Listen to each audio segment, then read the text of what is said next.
I want to welcome you to our 7th in our series with Behavior Intervention series, Effectively Communicating with Your Student, with your child. Today's presenters are Janine Waddell and Rachel Perella. They are from Behavior Intervention Services in Fairfax County, and they're going to present today. So ladies, take it away. Thanks so much, Lisa. Hi, everyone. I'm Janine Waddell, and Rachel is here as well, and we are excited to have you join us tonight for our presentation about communicating with your student, which is so important. And what we're going to do tonight is I'm going to end up shutting my camera off so that we have connectivity and quality of the presentation is going to be top notch. So I am going to shut my camera off. And, thank you everybody for joining us tonight. It is a dreary, rainy Thursday night and day. So we are very appreciative of you taking the time out of your busy schedules and joining us. Along with the presentation tonight, we have also provided you with a participant guide to help address the how of implementation related to what we talk about tonight. So please use the guide to take notes and connect these strategies to your student and to what's happening in your environment. This presentation was created to address the needs of both older and younger students and students of varying abilities. You know your student best, so I invite you to connect the material in this presentation to the specific and unique needs of your student. So during our training tonight, we're going to talk about communication and strategies for how best to communicate with your student. After this training, our goal is for you to be able to identify and utilize those strategies to use effectively so that that communication can happen between you and your student.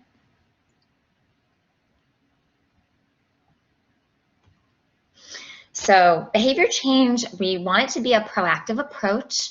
So as we go through this behavior change journey together, we want to remember that the behavior change process takes time and strategies are different for each learner. We want to approach behavior change in a positive way. One of the simplest ways we can do this is to catch our student when they are doing what is expected or desired. Share with your student why what they are doing is so cool or amazing or wonderful. They like to hear that feedback, and that feedback is so important to them. Consistency is also very important. Remember, consistency does not mean 100% perfect. It just means that even when it's hard to do, that we just try our best. We also want to remember that behaviors are skills that can be taught, just like math or reading, and they can develop over time. So we do this through teaching and providing that feedback to our student so that they know how they're doing and what's happening in their environment.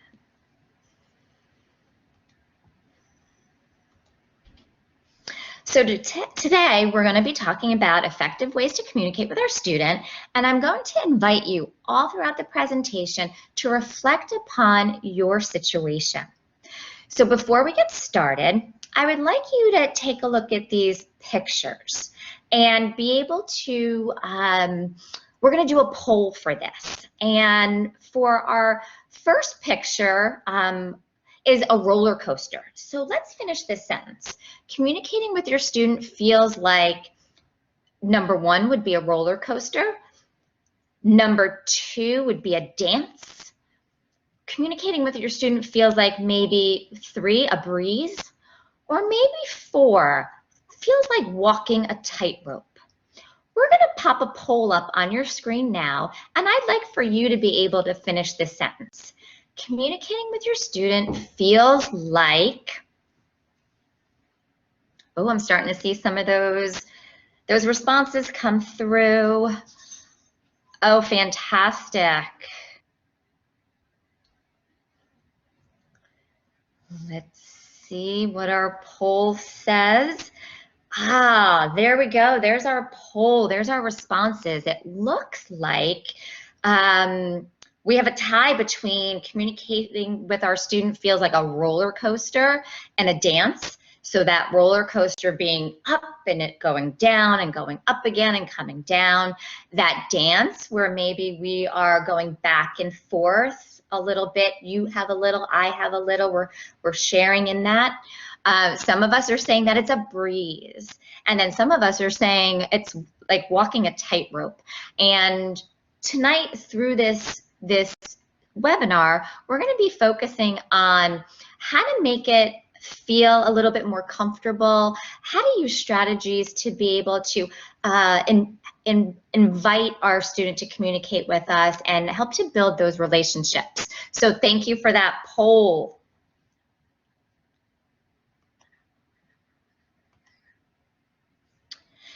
So it's often said that communication is the key to a healthy relationship.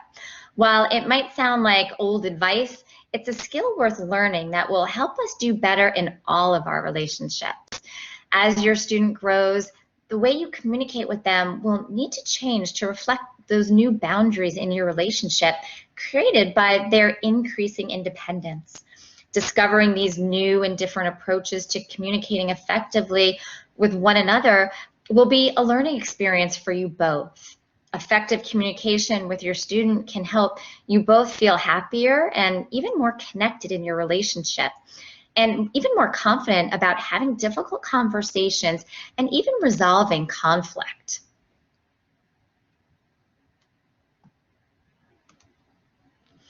So communication at its basic form is sending messages between individuals. Messages involve one sender and at least one receiver. Communication can be verbal or even nonverbal. Some of our students need their caregiver to communicate in alternative ways, such as using pictures or cues, even using signals and gestures. As we know, communication can be effective or it can be ineffective. Healthy communication helps to lead to healthy relationships. So if you're following along in your participant guide, please refer to page 1 to take any notes and jot down your own reflections and even your own thinking as we go through this process together.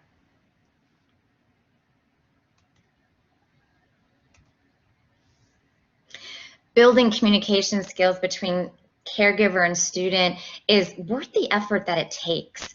Our family of origin impacts how we see the world, how we see others, and even how we see ourselves. A supportive environment helps students to form healthy relationships from now even into adulthood. Effective communication builds respect among all involved. And when there is a trusting relationship and strong communication, it invites that cooperation.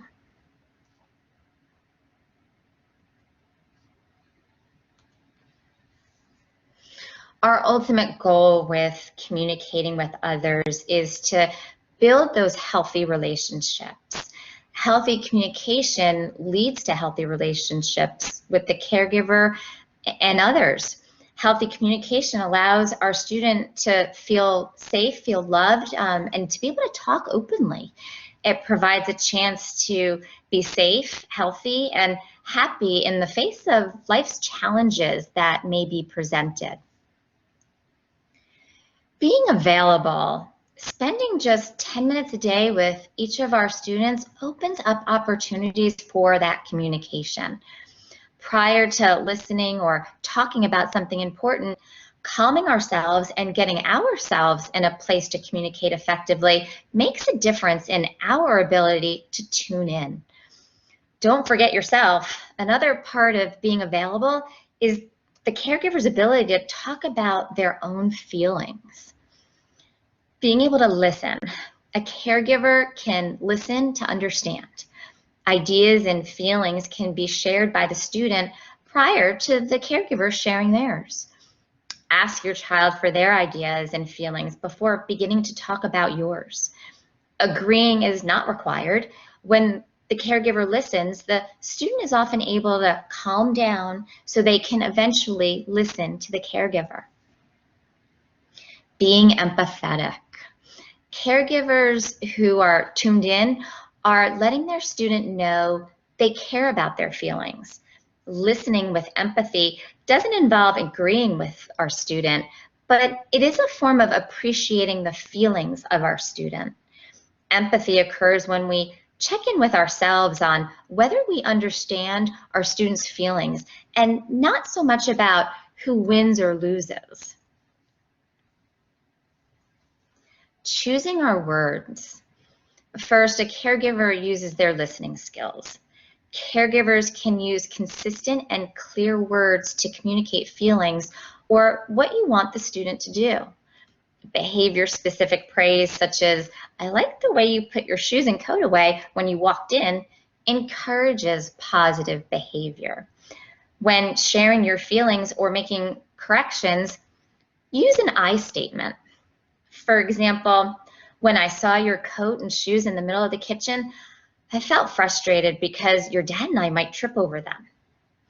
We will go a little deeper into I statements further into the presentation. And then finally, model. Students follow the caregiver's lead when it comes to communicating. The student will learn to use feeling words if the caregiver uses feeling words. When caregivers use I messages and feeling words, students learn how to talk about their strong feelings instead of acting on them through challenging behavior.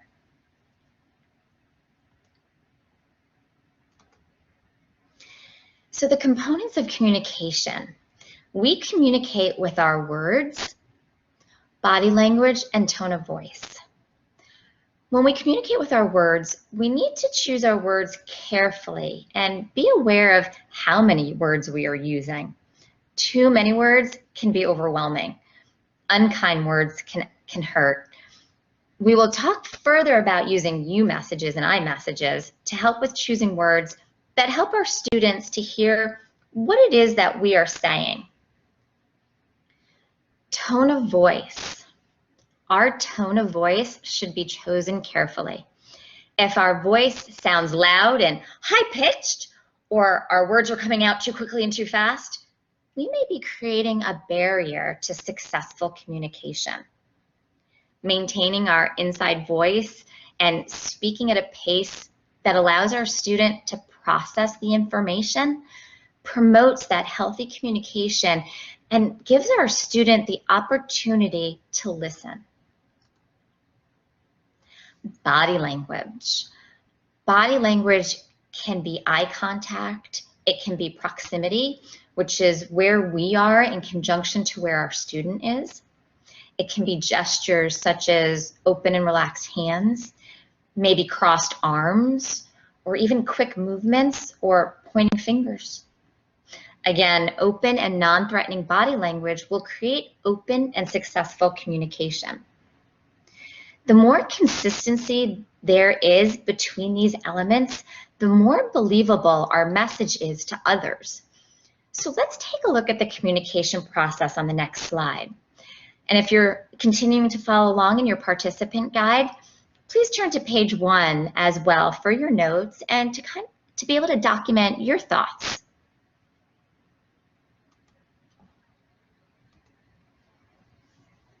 When we communicate, we use decoding, which is just a fancy word or term for listening, for understanding. We also use encoding, which is another fancy word or term for creating a message. This visual on the screen is a great way to show the communication process. And this process is fairly complex. So take a look at the left side of your slide where it says start. So Janine begins the communication process by encoding her message. She decides on what she wants to say, what her body language will be, and her tone of voice. Once she has thoughtfully encoded her message, she sends it over to Rachel. As Rachel receives the message, she begins to decode it, paying close attention to Janine's words, body language, and tone of voice. The relationship that Rachel and Janine have, as well as the emotions Rachel may be feeling, play a role in how Rachel receives the message. After decoding Janine's message, Rachel begins the process of listening with understanding. Rachel then encodes her response to Janine. Janine decodes the response by listening to understand. Interfering noise adds to the process. Interfering noise can be actual noise that is heard in the environment or internal noise such as pain or hunger or fear or judgment. As you can see, the process is very complex and requires careful thought and practice. The communication process is one that is constantly evolving between the caregiver and their student. Knowing the complexity of the process helps us to become better communicators. You can refer to page 2 of your participant guide for this communication process to continue writing down any thoughts that you have and any notes that you want to take.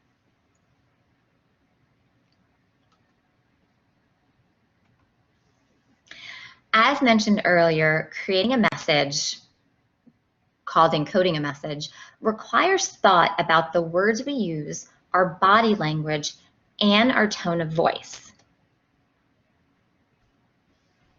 So there are some key components to think about when we are creating a message for our student.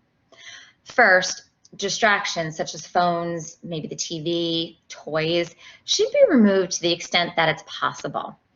Our students maintaining eye contact, facial expressions, gestures, and posture can indicate how important our message is to our student. As the caregiver, we choose our words with positive intentions and be aware of where we are in the student's personal space so as to invite cooperation. Sarcasm can be misinterpreted and can erode our trust as a safe person to communicate with. Sometimes humor can lighten the mood. However, if the situation warrants serious consideration, we want to be sure we are sending that message.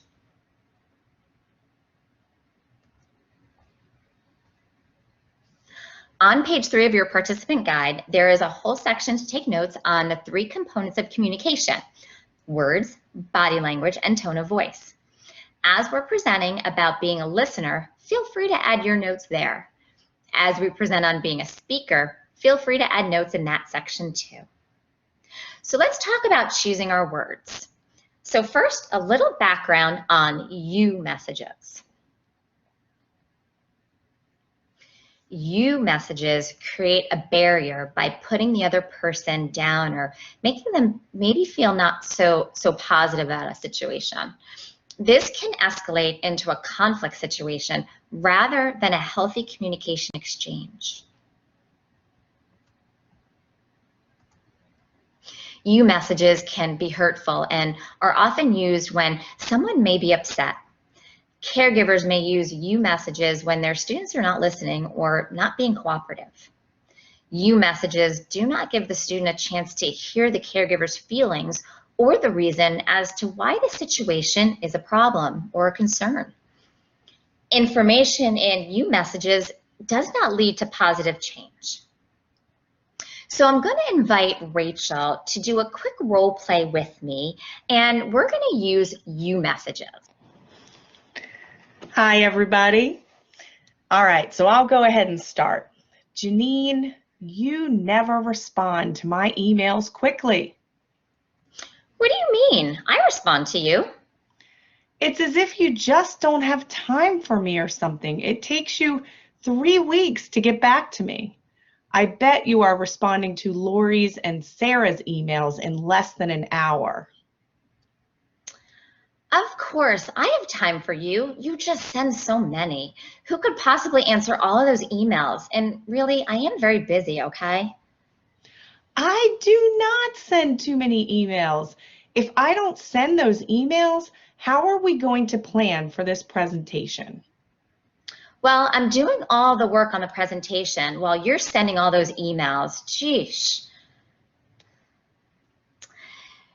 So, while this situation may seem exaggerated and silly, it paints the picture of what happens with you messages. Do you think Rachel is going to get her Unmet needs met with a you message? Probably not. This type of conversation typically becomes a defensive, non-productive back and forth and can lead to more escalated, heated communication. So there's another way to communicate. It's called using I messages instead. I messages help to build the relationship between the caregiver and student and allows the caregiver and student to have an honest conversation about the problem or the concern. When we approach the conflict with feelings and not blame, we are better able to work together to solve the problem. I messages give students a chance to hear information that they need to change their behavior. I messages are impactful because they are non-judgmental. An I message supports the caregiver in what to say when we are upset or would like to change our student's behavior in some way. Using an I message is a way to express your own needs, your expectations, or concerns or problems, or feelings to your student in a more respectful way that allows for listening and cooperation. I messages also model for our students a healthy way to express strong feelings. This communication skill is often a good first response to the student when we want to change their behavior. An I message consists of 3 main parts. It consists of when, I feel, and because. So there's an actual process for creating an I message.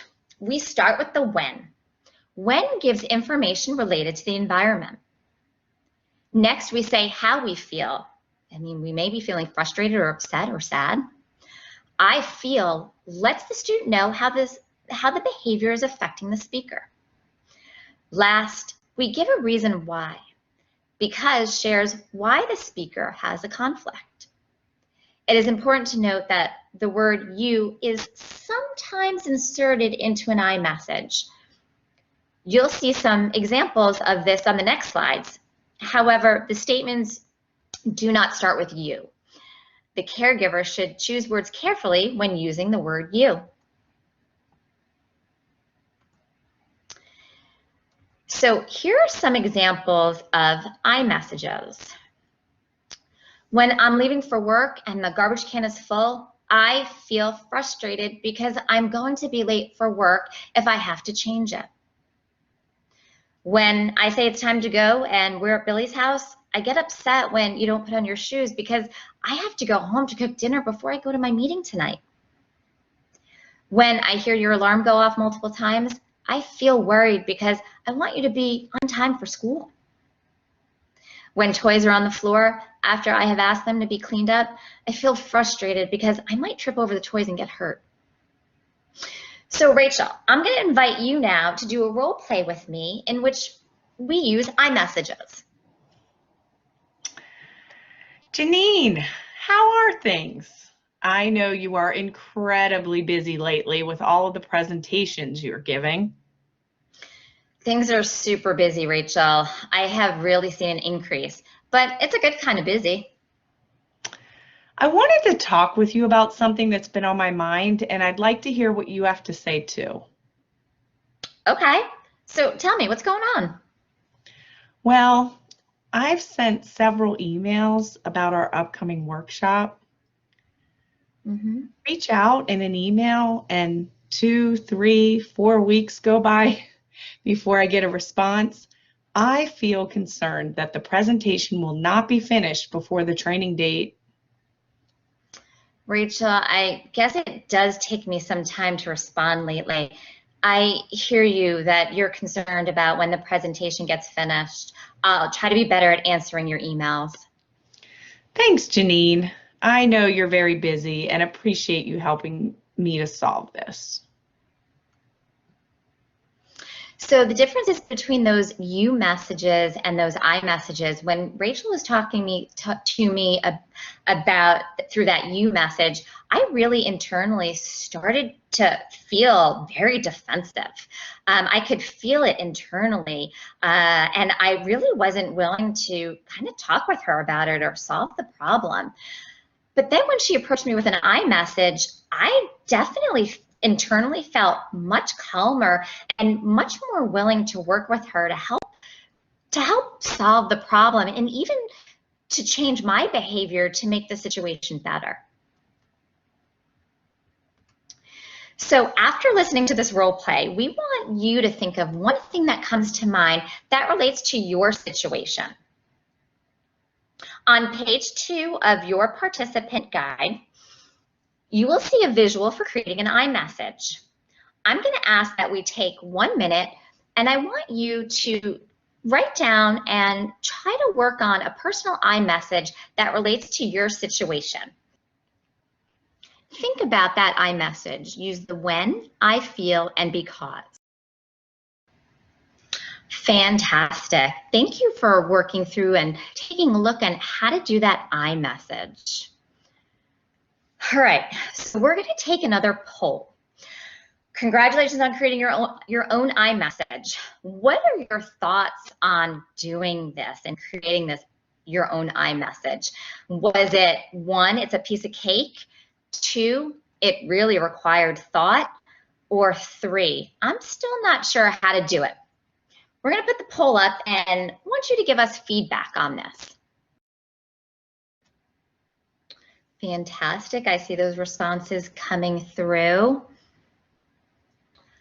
Wonderful. It looks like, there's our poll. It looks like for the majority of us, it really required thought.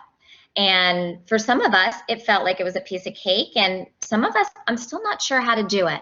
So yes, learning something new, it requires us to practice this skill. You know, practice it on somebody that you're comfortable with, maybe another adult, and have this conversation and try practicing it because it does require thinking through it, because we are asking to think a little differently about our responses and our approach to this. So it's okay to consider this a work in progress. That's absolutely fine. Just knowing about this strategy helps to lead us in the right direction.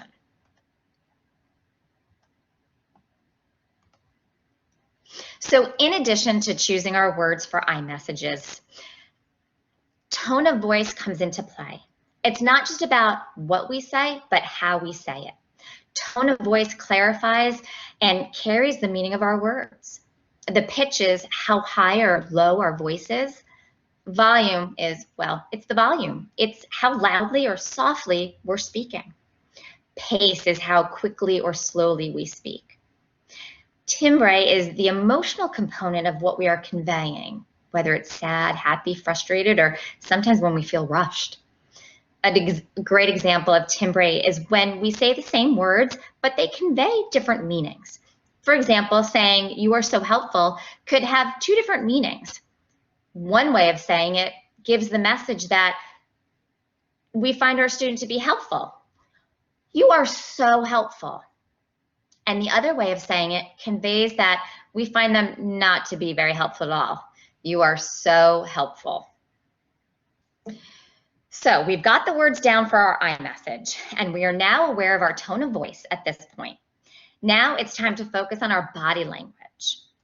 If we are going to say something important, we need to show in our body language that what we are saying is important and that we care about the person we are talking to. The first step is to evaluate our proximity to our student.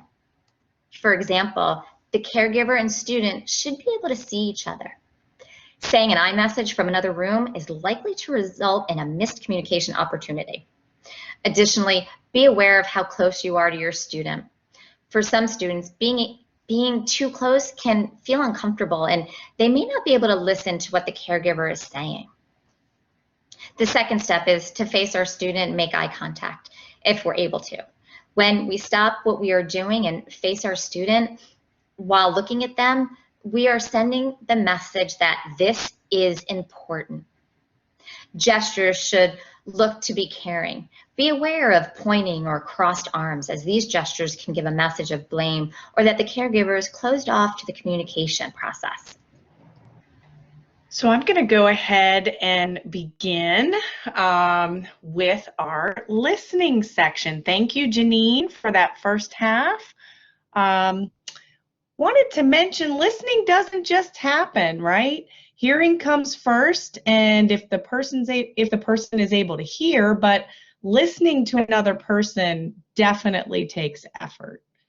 As we're presenting now about being a listener, feel free to add to your notes on page 3 of your participant guide.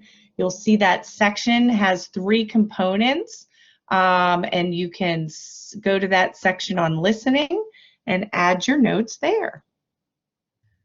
So when we're listening, we are striving to listen to understand. This is our ultimate goal. However, there can be a lot that gets in the way of listening to understand that may lead us into a listening to reply type of situation. And I am guilty of this. This is an area of struggle for me because I'm a problem solver. And naturally, you know, as a caregiver, I feel that I've been around a lot longer than you, and I know a lot more than you do. So I sometimes have to keep myself in check. When we're listening to reply, we are not hearing what the other person is saying. We are likely thinking in our heads about our reply, our opinions, and thoughts on possibly how to solve that problem as our student is speaking.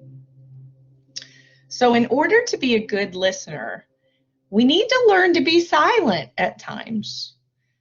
We can provide feedback in the way of body language, limiting our verbalizations that convey empathy. We want to convey empathy, but have those limited verbalizations, and using paralanguage at just the right times. When we listen to understand, it means we are not only hearing the words, but also hearing the meaning behind that message. So this kind of listening builds trust. And there is a time to respond, and we'll talk about that later in the presentation. But let's talk a little bit about active listening. So active listening can be an important first step in diffusing a situation, working together to solve problems, or in being an active participant as our student shares stories or news or daily happenings. Active listening is when the caregiver makes a conscious effort to listen to the words their student is saying, as well as looking at their body language to understand the complete message that their student is trying to communicate. Full and absolute attention is key to successful active listening. All distractions should be minimized to include thinking of counter arguments if the caregiver does not agree with what's being said. When engaged in active listening, the caregiver is reflecting or paraphrasing the thoughts and feelings they are hearing from the words, tone of voice, and body language of their student. Active listening is focused on 100% on that speaker. And it is hard to do, especially with how busy most of us are. There's a lot going on. So in your participant guide, please follow along on pages 3 and 4 to take active listening notes. So believe it or not, listening is a skill that needs to be learned and practiced, as mentioned before. When we are doing this for our student, we're not only showing them we care about what they have to say, but we are actually modeling for them what it means to be a good listener. All right, characteristics of that active listening. Body language, minimizing distractions, being non-judgmental, and responding. So we've talked about that body language already. However, there are some components to active listening to add to that. Because when our student is talking to us about something important, other activities should be put aside. When the caregiver is turned towards their student with eyes on them, it shows the student that they have the caregiver's full attention. And while the student is speaking, the caregiver can use paralanguage and gestures such as nodding their head, smiling. They might lean in or say, mm-hmm, or uh-oh. This does not mean by any means that the caregiver agrees with what their student is saying. By doing these things, the caregiver is simply actively listening. There's a technique that fits into using gestures, and it's called mirroring. Mirroring is something that sometimes happens naturally when two people are talking. Mirroring body language such as expressions, gestures, and posture can reflect rapport. Most of the time we do this unconsciously. However, we can carefully lean in when our student leans in, or smile when they smile. We might even cross our legs if they cross their legs. This strategy can help with developing a comfort level in conversation, but it does need to be done subtly and should not appear to be copying what our student is doing.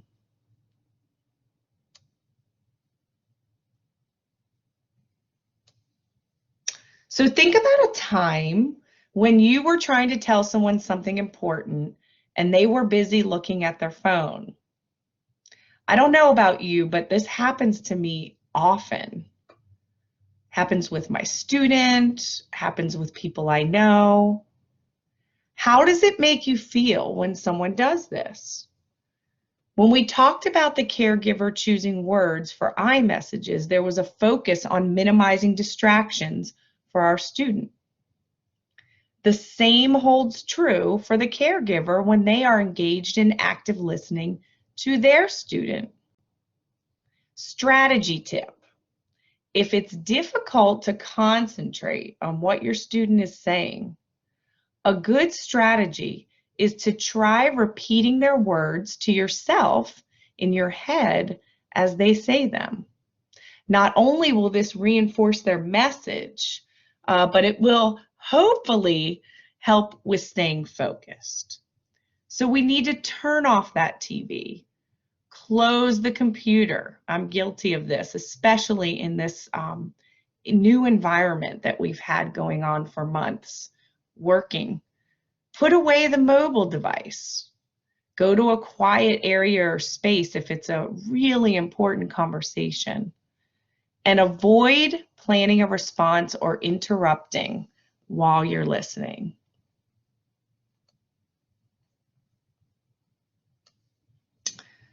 So these three main points are necessary to create a safe, comfortable, non-judgmental environment in which the student will talk more openly.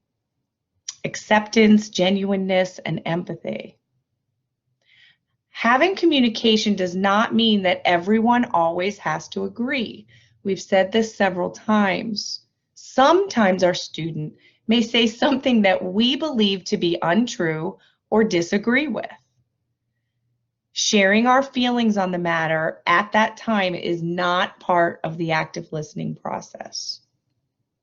We are using positive body language to let our student know we are genuinely accepting their communication and listening with empathy. Remember, body language such as eye rolls, I get that sometimes from my teenage daughter, crossed arms, sighing loudly, may come across as being judgmental. When we engage in behaviors such as facing the speaker, removing those distractions, and approach the conversation in a non-judgmental way, we allow for a communication process that promotes positive relationships and successful communication. And when we are truly active listening, we are providing the opportunity for the other person to do most of the talking using their preferred mode of communication. And there is a component of active listening that includes that responding. So let's talk a little bit about that responding. So responding while engaging in active listening can be verbal or nonverbal.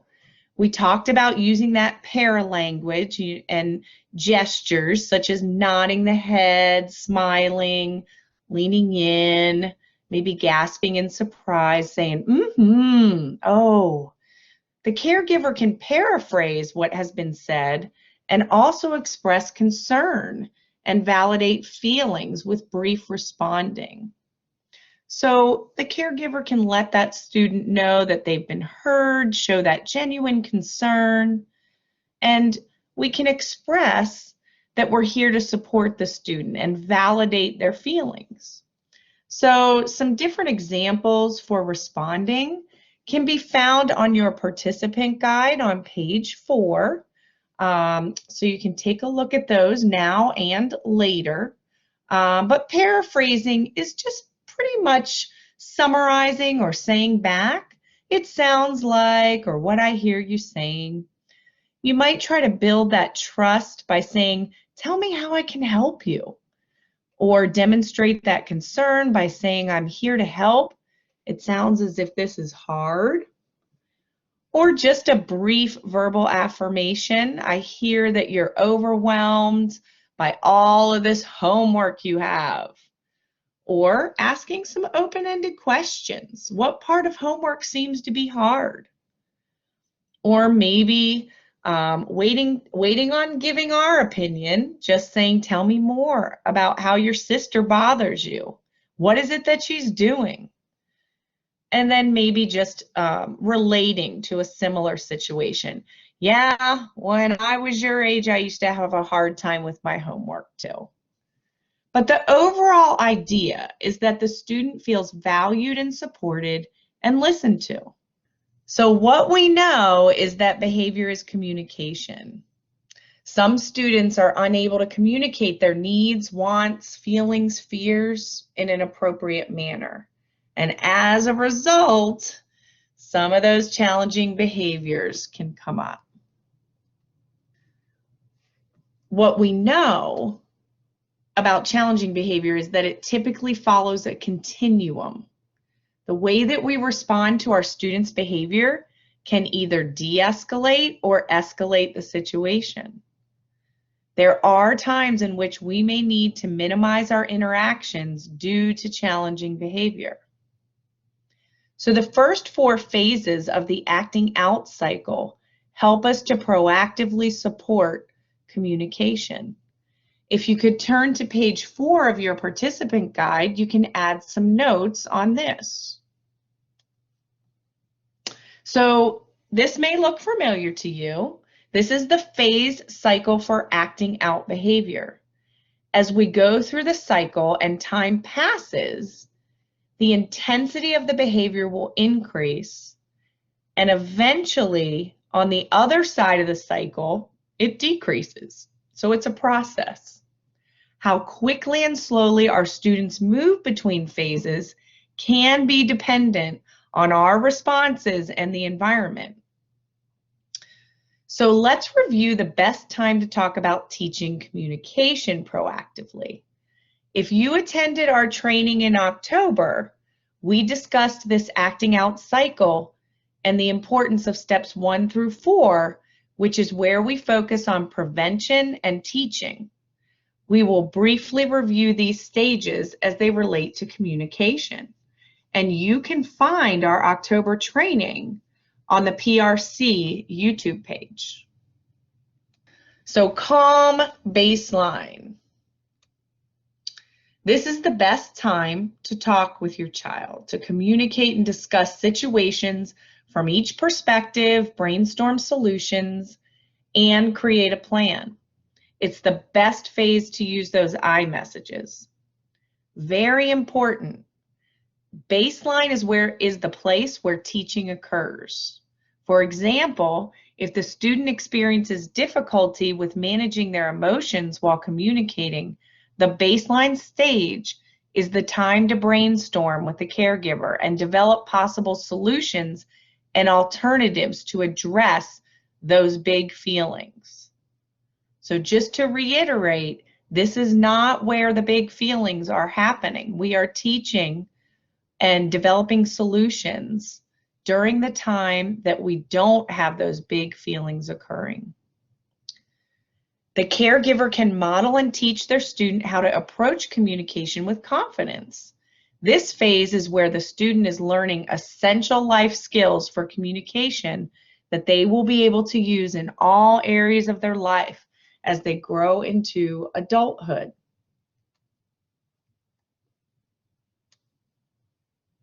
Trigger phase. A trigger is something that occurs in your environment that may disrupt the communication cycle. Examples may be the student being given a direction that they don't feel like following. For us, it could be a teenager giving an eye roll, guilty here. Being presented with an undesired task. The computer spontaneously restarting, or maybe someone cutting us off on 66.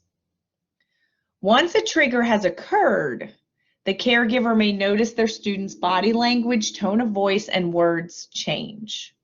The caregiver will want to consider listening and minimizing the impact of the trigger. Also, refer back to those active listening skills we talked about when your student is frustrated. So an example of a trigger might be a student makes his bed most mornings. If you're able to do that, my hat goes off to you. But on mornings that he sleeps in and doesn't get to do his entire morning routine, making the bed is a known trigger for the student. So on those days when his morning routine is off, the caregiver knows they need to modify some of the demands they are placing, or the caregiver will be experiencing escalated behaviors very quickly.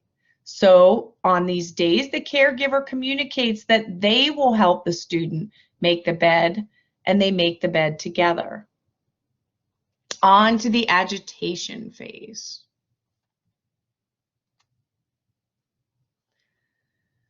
So this is when you see your student's behavior beginning to escalate and it looks different for everyone. The caregiver should continue to use active listening and refrain from new messages that may escalate the situation. Continue to monitor body language, tone of voice, and the words the student is using. Caregivers are likely familiar with their students' signs of agitation. For example, if our student is sleep deprived, presenting them with a long list of chores may be a trigger.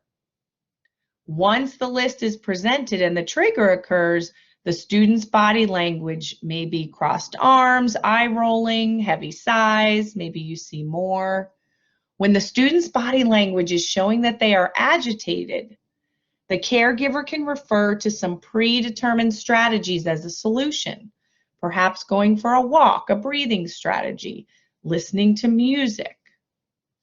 As the adult, the caregiver can validate what their student is feeling through active listening, provide help or maybe space, and allow for additional time to complete a chore or task, or maybe break that activity down into smaller parts so it doesn't seem so overwhelming.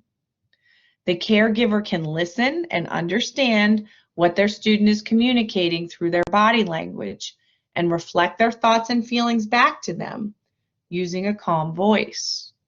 Again, the caregiver is not necessarily agreeing with what their student is saying. However, they are actively listening and suggesting some options determined at baseline in order to de-escalate that situation.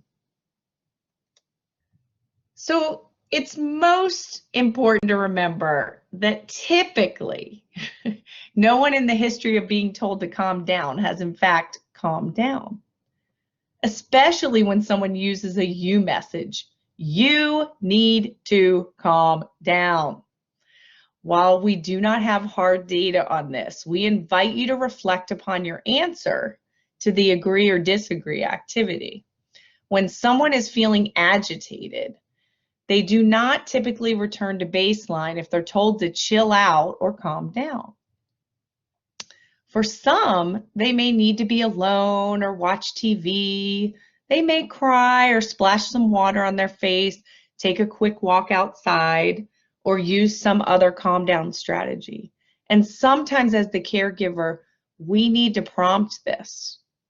We do refer back to the baseline phase as a place to identify those calm down strategies ahead of time that can be referred to during these challenging times. And sometimes for some of our students, a visual with those calm down strategies to choose from is helpful. Acceleration phase.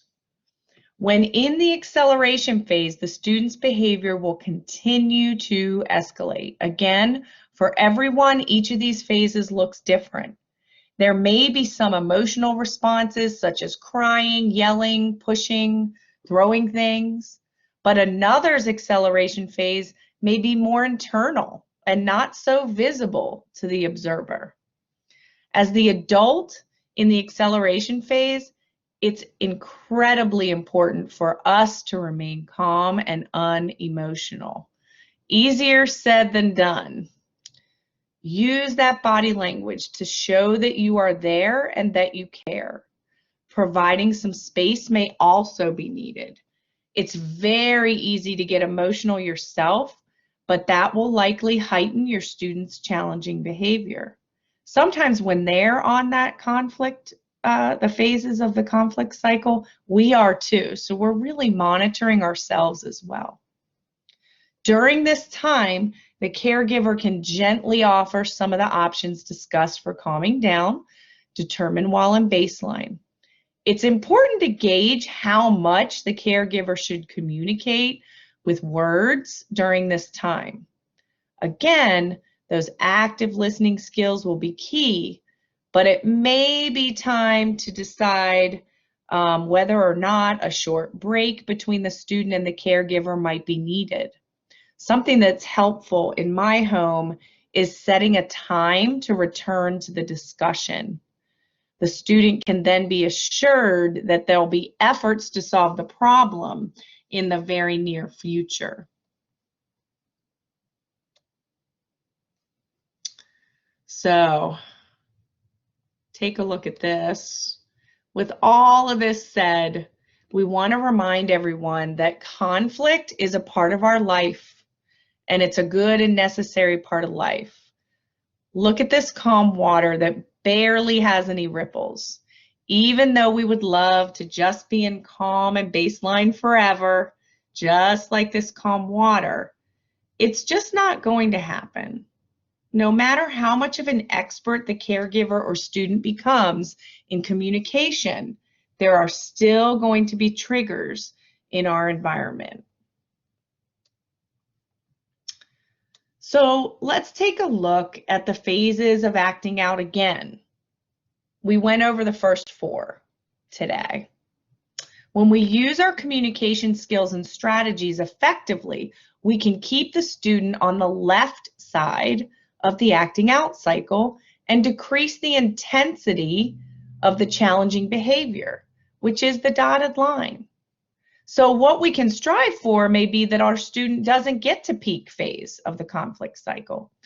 Or we can strive to build those communication skills so that even though the student gets to the other side, it's not as severe in magnitude. So you can see that the dotted line here is lower because we're using our newly learned communication strategies to de-escalate that situation.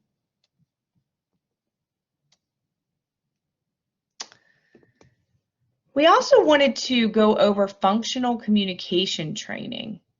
This is positive intervention, and it helps with replacing challenging behaviors with socially acceptable behaviors.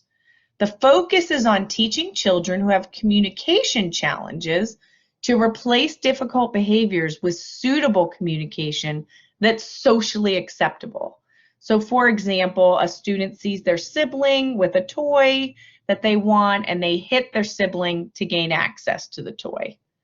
In this case, the student may not have the skills yet to ask for their turn or to ask for that toy.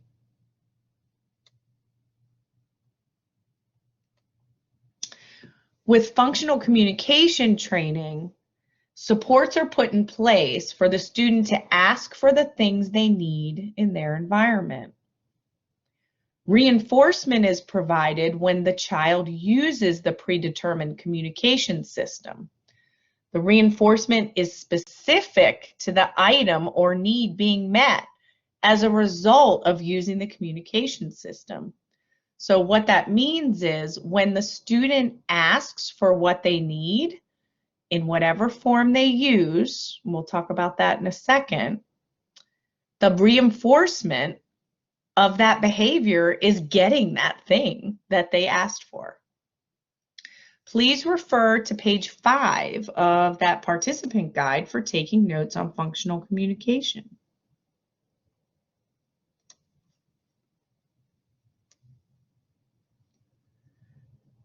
So the system used for communication can be gestures such as pointing, visuals, pointing to a picture or handing a card that has a picture of what the student wants, sign language, or single words or short phrases. Sometimes opportunities to ask for preferred items will need to be contrived. That means we make them up.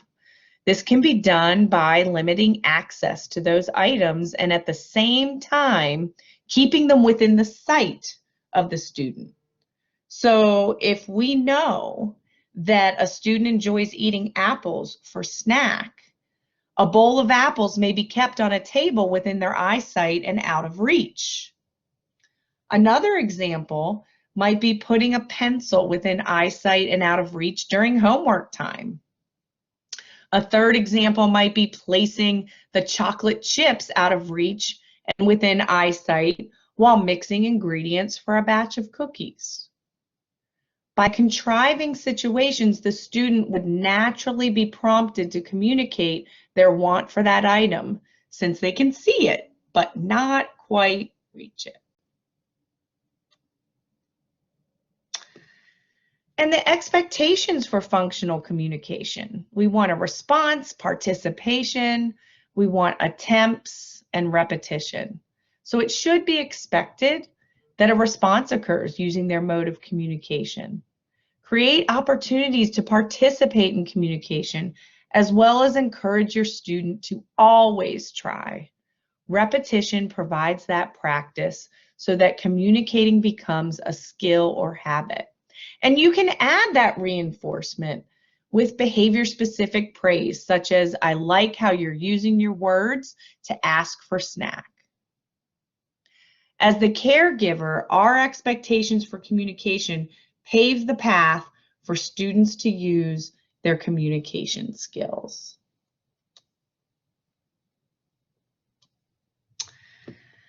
And finally, we want to reflect on our take-home message. Behavior is the way our students communicate with us. They are telling us something. As caregivers, we can use communication skills to promote healthy relationships between us and our student. These skills will serve our students in building healthy relationships as they grow into adulthood. Selecting our words carefully, including using I messages, using an appropriate tone of voice, and caring body language are elements of communication that can support the process. Listening to understand does not just happen. It's hard. It requires effort and an active listening approach. Lastly, we need to take into consideration where our student is in the communication process and meet them where they are. It may be that our students require supports with visuals, sign language or gestures, or other mode to meet their communication needs. We would like to thank the Parent Resource Center for their partnership. We also would like to thank each of you for your partnership as well. You didn't have to drive anywhere, but you did have to log in, and we really appreciate that and you taking the time to partner with us. We look forward to seeing you at the next training. Mark your calendars for April 22nd. Our topic will be maximizing student independence at home, an executive functions extension. That's April 22nd. The chat box is going to be opened up by our PRC partners if you have questions for us. I just opened it, so if people want to put their questions in the chat, then I will ask them. But thank you, ladies, that was fantastic. So our first question is it sometimes helpful to avoid eye contact in communication? That's a great question. We did mention eye contact several times throughout our presentation. At the beginning, we did try to say if this is at all possible.